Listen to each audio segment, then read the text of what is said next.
আল্লাহ বলেন আমার একত্ববাদের দাওয়াত দিবা, যেখানে গায়রুল্লাহ দাওয়াত দেওয়া হয়। আসমান বানাইছেন কে?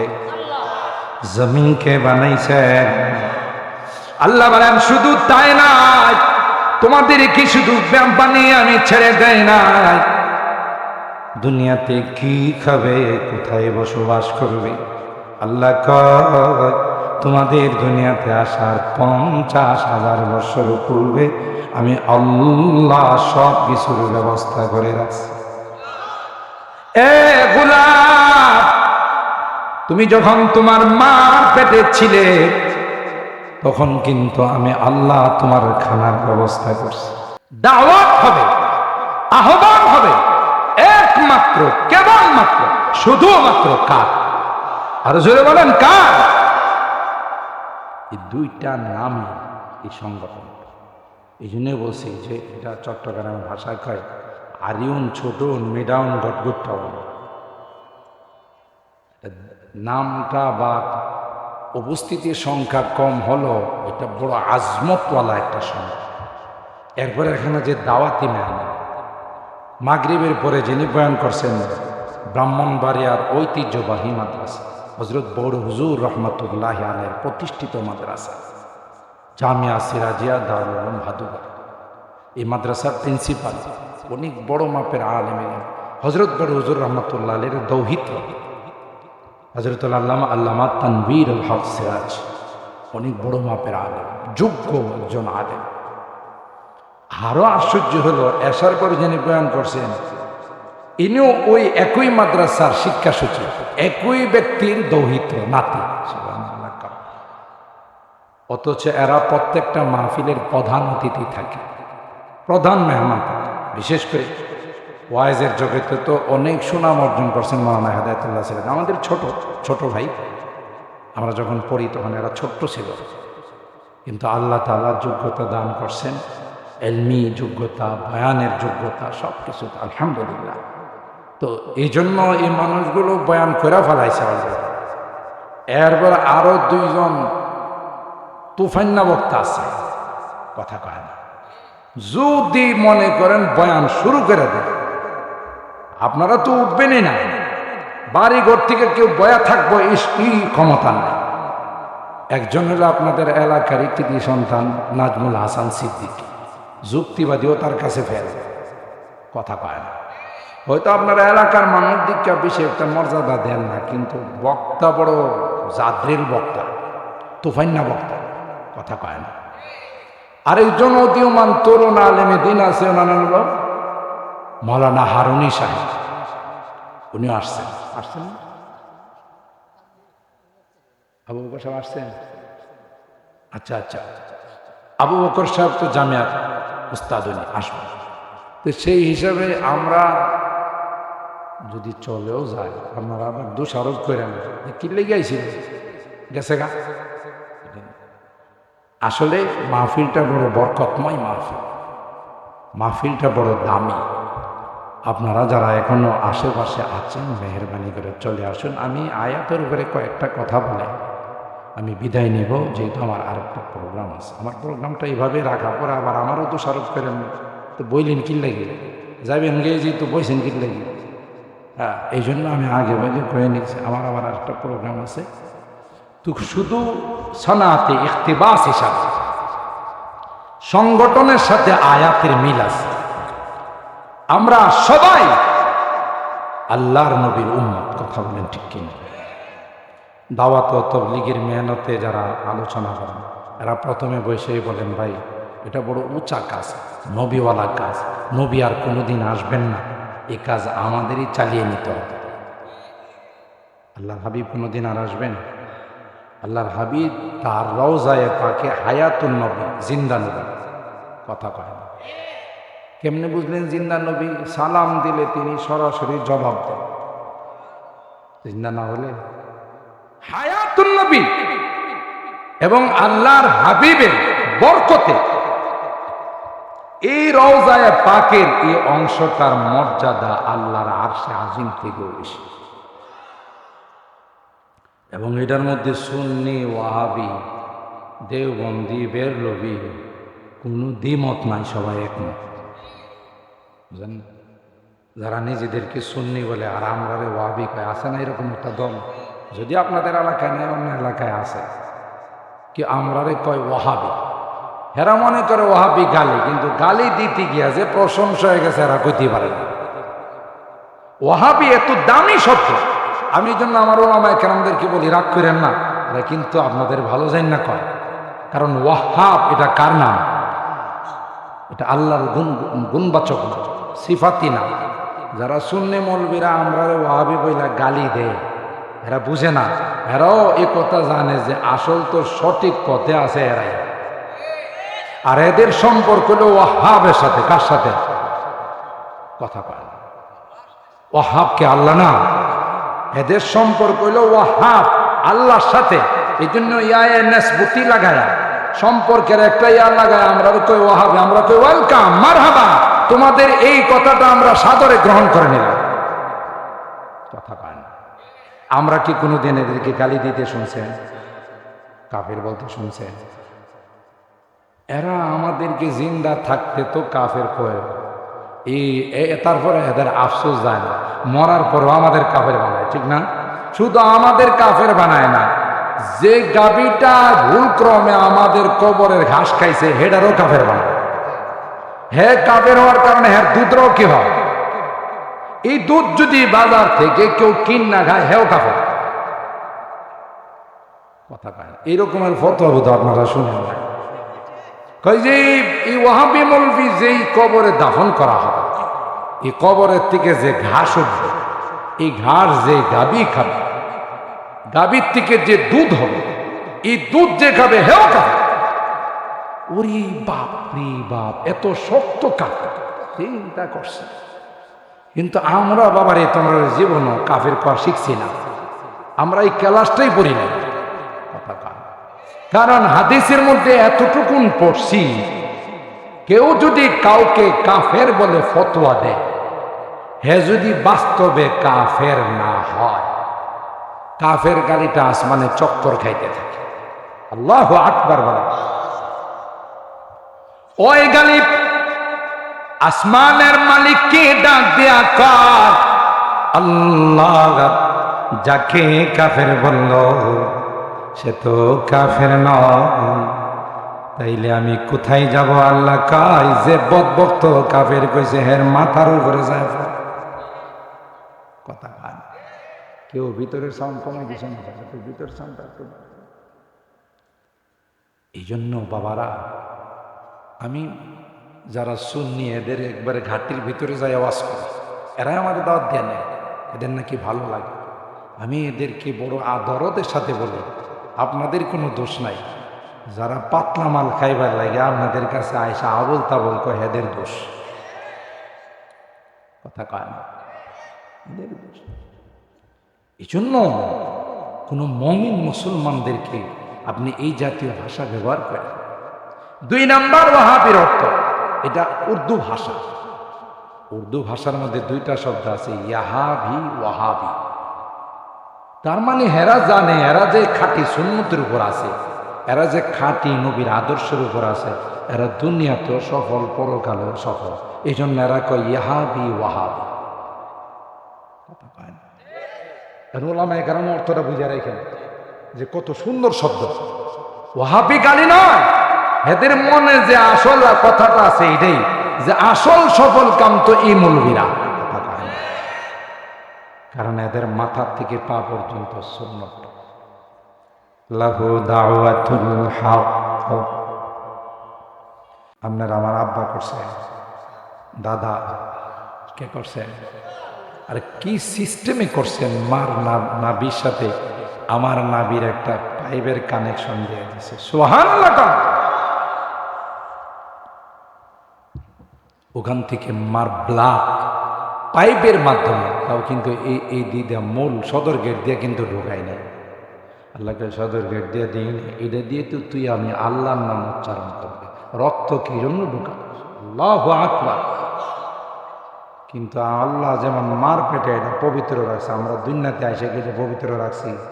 সুদ খাই, ঘুষ খাই, দুর্নীতি করি, বুঝেন না? এদেশের সাবেক একজন প্রধানমন্ত্রী আফসোস করে বলছিলেন, আমার পিউন যদি এত দুর্নীতি করে, কথা কয় না, আমার পিউন যদি এত দুর্নীতি করে, আমলারা না জানে কি দুর্নীতি করছে, কথা কয় না। আমি কইছিলাম, দেশ যিনি স্বাধীন করছেন, স্থপতি, রাষ্ট্রপতি যাকে বলা হয়, বঙ্গবন্ধু শেখ মুজিবুর রহমান, সেই রকমের একটা আক্ষেপ তিনিও করছেন। দেশ স্বাধীন হওয়ার পর তিনি আফসোস করে বলছেন, মানুষ দেশ স্বাধীন করে স্বর্ণের খনি পায়, কয়লার খনি পায়, তেলের খনি পায়, আমি সুরের খনি পেয়েছি। বলছিল না? হ্যাঁ, আমি চুরের খনি পাইছি, এই চোররা আমার কম্বলটা পর্যন্ত চুরি করে লেগে গেছে, কথা বলে না। তাহলে কি বুঝেন কি পরিমাণ দুর্নীতি হয়েছে? আর অলিপুরি সাহেবের কথার মতো, যে চোরের মায়ের বড় গলা, দুর্নীতি কইরা সুইস ব্যাংকে টাকা জমা করছে ওরা, সেকেন্ড হোম বানাইছে ওরা। আর আমরা যারা নায়েবে রাসূল আদালতে বৈশা বৈশা কয়, মৌলবি যেগুলো ওয়াজ করে, দুর্নীতি দমন কমিশনের উচিত তাদের তদন্ত করা, তাদের টাকা পয়সা কত পরিমাণ আছে। যে বিচারকে কইছিল আল্লাহর কি কুদরতি কারিশমা, নতুন স্বাধীনতার সময় বিচারপতি দেশ থেকে পলাইতে চাইছিল, কথা কয় না, পলাইতে চাইছিল নিজের প্রিয় বাহনটাতে উইটা, কথা কয় না। সারা জীবন যে বাহন রাত্রেও তসবি জপছে, তাহাজ্জুদের সময় উঠেও তসবি জপছে, এই প্রিয় বাহনটাতে উইটা যখন নদী পারাপার শুরু করছে, আরেক দেশে যাইব, আসল দেশে যাইব, কথা কয় না। মাঝখানে যারা নৌকাওয়ালা, ওরা দেখলো যে ব্যাগটা উঁচা উঁচা দেখা যায়, ঠিক না? কয় আপনার ব্যাগে কি? কয় কিচ্ছু নাই, কিছু কাপড় দেখি। ব্যাগ খুললে দেখে, বাবা রে বাবা, কোটি কোটি টাকা, টেয়ার বস্তা, কথা বাবা, টাকা দেখার পর আর খুব বাপ রে বাপ, কপাল আমাগো, এটা আল্লাহ দিছে। সব টাকা পয়সা রাখা নিজের দেশে ফেরত যা। দেশের মানুষ বর্ডারে পায়া কয়া হারানো মানিক পাইছি, কথা কয় না। কি পাইছি? এখন সবাই মিল্লা এই হারানো মানিকের নিচের অংশে ওই ট্যাক্স বসাইছে, যে ট্যাক্সের কথা হে আদালতে বসিল, বিরুদ্ধে কথা বেশিল নাইবে রাসূলদের বিরুদ্ধে, ওলামায়ে কেরাম। কারণ হে জানে যে দুর্নীতি আমি করছি, এটা যদি চোরের মায়ের বড় গলা না করি, তাহলে মানুষ আছে আমারে কবে তুই চোর। এই জন্য হে নিজে বড় গলা উচ্চারণ করে এই জাতীয় আলতু ফালতু কথা বলছিল, কথা বলেন ঠিক কেন? আল্লাহর কসম, বারবার কসম করলে আমি হানেস হব না। নায়েবে রাসূল এবং মসজিদ মাদ্রাসার বিরুদ্ধে যারাই ষড়যন্ত্র করেছে, সবগুলোর কপালে জুতা ছাড়া কিছু মিলে নাই, পরিষ্কার কথা, কথা বলেন ঠিক কিনা? নায়েবে রাসূলরা আসে না পলাইছে, আর যারা কইছিল পলাব না, যারা কইছিল খেলা হইব, ময়দানের মধ্যে লক্ষ লক্ষ সাম নাইমা কইতেছে খেলা হবে, কই তুমি, কথা কয় না। নায়েবে রাসূলরা ছিল, আছে, থাকবে, কারণ এরা দুর্নীতি করে সুইস ব্যাংকে টাকা জমা করে না। এরা দেশের সৈনিক। দেশের 1 ইঞ্চি মাটির জন্য যদি কখনো রক্ত দিতে হয়, সবার আগে যারা রক্ত দিবে, এরা এই তাহফিজ উদ্দিন দাওয়াতুল হকের সদস্যরা রক্ত দিবে, কথা বলেন ঠিক কিনা? এরা রক্ত দিবে, কারণ আমাদের জন্ম এই দেশে, মৃত্যু এ দেশে। আমাদের কোনো বিদেশে সেকেন্ড হোম নাই, দ্বিতীয় বাড়ি নাই, যা আকাশ মেঘলা দেখলে উড়াল দিয়ে চলে যায়, কথা বলেন ঠিক কিনা? সম্মানিত সুধী, দুনিয়াতেও উলামায়ে কেরাম সাধারণ মানুষের আপন, পরকালে আপন, ঠিক না? হযরত বড় হুজুর রহমাতুল্লাহ আলাইকে গোটা ব্রাহ্মণবাড়িয়ার মানুষ মহব্বত করত, শ্রদ্ধা করত। আমি শুধু একটা কথা বলি, বাবরি মসজিদ যখন ভাঙ্গা হয়, গোটা বাংলাদেশে মন্দির, মূর্তি, দোকানপাট হিন্দুদের ভেঙ্গে চুরমা, গোটা এলাকার মানুষ ব্রাহ্মণবাড়িয়া শহর যায় ছায়া গেছে। জেলা প্রশাসক জামিয়া ইউনিভার্সিটি হযরত বড় হুজুর রহমাতুল্লাহের কাছে গিয়া দুইজন গিয়া তাসাউদের চরিত্রে বয়ে রয়েছে। হুজুর আমার কাছে কি লেগে আইসুন? আসছি যে এই জনসমুদ্র থামানোর ক্ষমতা আমাদের। সুবহানাল্লাহ কইবেন না? আমি বড় মানুষ, আমি কি করুন? আপনার কিচ্ছু করা লাগবে না। আপনি আমাদের গাড়ির প্রথম সিটে বসবেন, সামনের সিটে বৈশা শুধু একটু না করে দেন, কিছু করা যাবে তাই সব। সুবহানাল্লাহ। আল্লাহর ওয়ালিদের পাওয়ার তুমি দুর্বলতা মনে করো না যে মৌলভীরা দুর্বল। হযরত মুফতি আমিনী রাহমাতুল্লাহ আলাইহি বলতেন, মিয়া সাহেব টুপির নিচে বারুদ আছে। কথা আপনারা বোধহয় আমার কথা রাগ করতেছেন। আমি আবার ওই যে এটা পাইছি পোস্টারে আয়াত বাইর করছি যে নাম দাওয়াতুল হক, কোরআনে দাওয়াতুল হকের নামে কোনো আয়াত আছে নাকি?